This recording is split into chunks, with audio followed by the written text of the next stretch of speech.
Cuando hablamos de teorías y modelos atómicos, y para comprender la estructura de un átomo a lo largo de la historia, hay diferentes científicos que propusieron una serie de teorías y modelos. ¿Qué quiere decir teoría?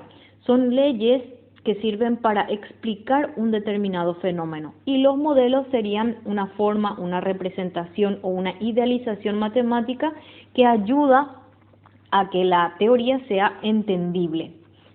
Empezamos con nuestra línea del tiempo, en la que en 1810 John Dalton propuso una teoría atómica moderna, en la cual se puede resumir que dijo que los elementos químicos están formados por partículas diminutas y que el átomo es indivisible.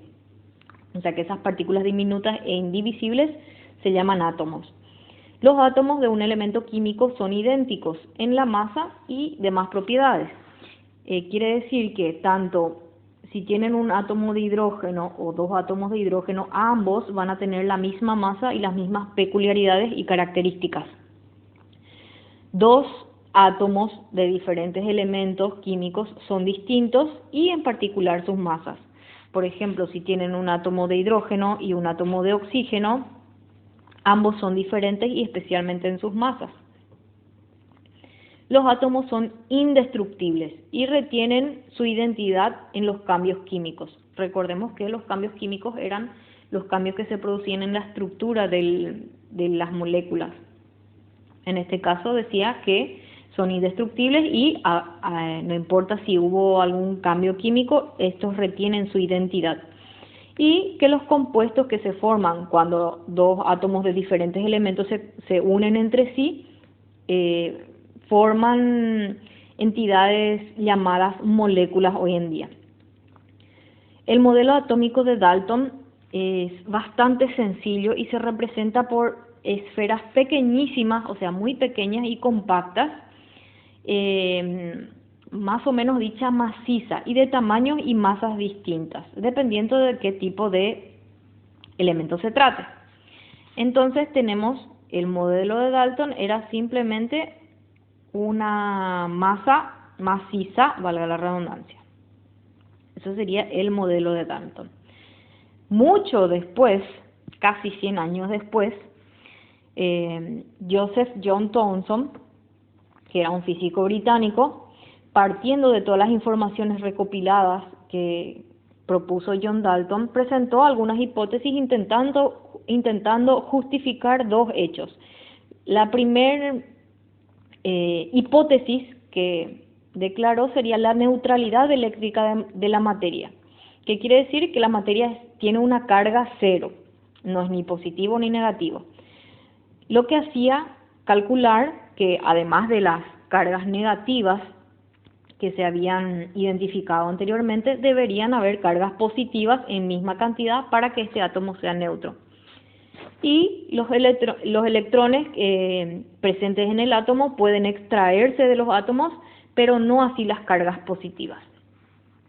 Entonces propuso un modelo atómico en que la mayoría de la masa parecía asociada con la carga positiva, o sea que el átomo consistía principalmente por su carga positiva distribuida y que dentro de la masa positiva incrustada estaban las cargas negativas que hacían que este átomo sea neutro. Este sencillo modelo explicaba el hecho de que la materia fuese eléctricamente neutra. Fue un primer modelo que fue realmente atómico propiamente dicho, pero era muy limitado. Pasando a unos años más tarde, Ernst Rutherford lo que propuso fue que el átomo está constituido por una zona central que se llamaría núcleo. Entonces acá en 1911 nuestro átomo ya tenía un núcleo definido en la que se encuentra concentrada toda la carga positiva y que se encuentra o que es responsable de la mayoría de la masa de nuestro átomo en sí. Después propuso que hay una zona exterior que se llamaría corteza, en la que se encuentra toda la carga negativa y cuya masa es muy pequeña y que no influye básicamente en la masa total del átomo. Y la corteza estaba formada por los electrones, o sea que tienen una corteza en la que los electrones se encontraban girando alrededor del núcleo con carga negativa. Acuérdense que los electrones tienen carga negativa.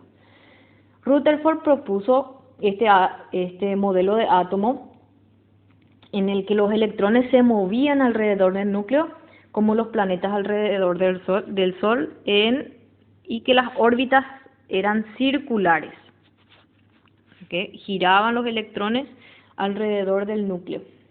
En 1913, Niels Bohr, partiendo de algunas incoherencias del modelo atómico de Rutherford, propuso que, teniendo en cuenta características estructurales de un átomo, o sea, de cómo está constituido, las propiedades de este varían. Así, por ejemplo, todos los átomos que tienen el mismo número de electrones de valencia, que serían los electrones que se encuentran en la última corteza o en la última capa o la más externa del núcleo, poseen distintos números atómicos y tienen características similares. O sea que serían dos tipos de átomos diferentes, pero que tienen características similares. Y estos átomos estaban formados por un núcleo que contiene una serie de partículas subatómicas y que alrededor de ese núcleo se hallan diferentes órbitas de electrones.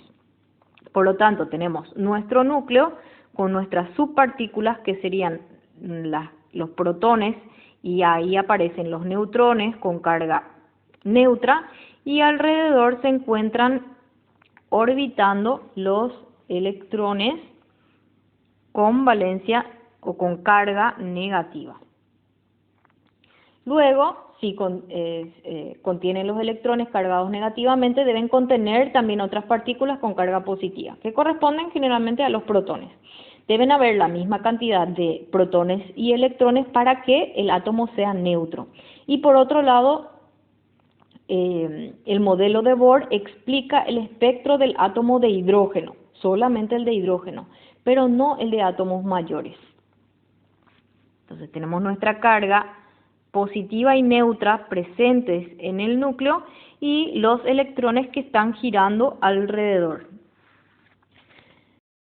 Pasando de Niels Bohr al modelo atómico actual, que empieza a actualizarse en 1916 con Arnold Sommerfeld, que modifica el modelo atómico de Bohr que decía que los electrones giran alrededor del núcleo en órbitas circulares, y él decía que también podrían girar en órbitas elípticas. Y ahí nace el dibujo famoso de átomo que conocemos nosotros. No es tan lindo mi dibujo. En 1923, siguiendo con nuestro modelo atómico actual, en 1923, Lewis sugirió que los electrones tenían tanto propiedades de ondas como de partículas, o sea que no solamente eran partículas, sino que tenían la propiedad de producir ondas. Y esta propuesta constituyó la base de una mecánica cuántica. A consecuencia de este comportamiento doble que tienen los electrones, que sería como de onda como de partícula, surge una incertidumbre que dice que es imposible determinar con exactitud y simultáneamente la posición y la velocidad en la que se encuentra el electrón y la velocidad con la que se mueve. Es imposible. Es decir, que si queremos observar la posición de un electrón, se debería usar una luz que tenga mucha potencia o mucha energía, y con lo que la velocidad afectaría a la velocidad del electrón.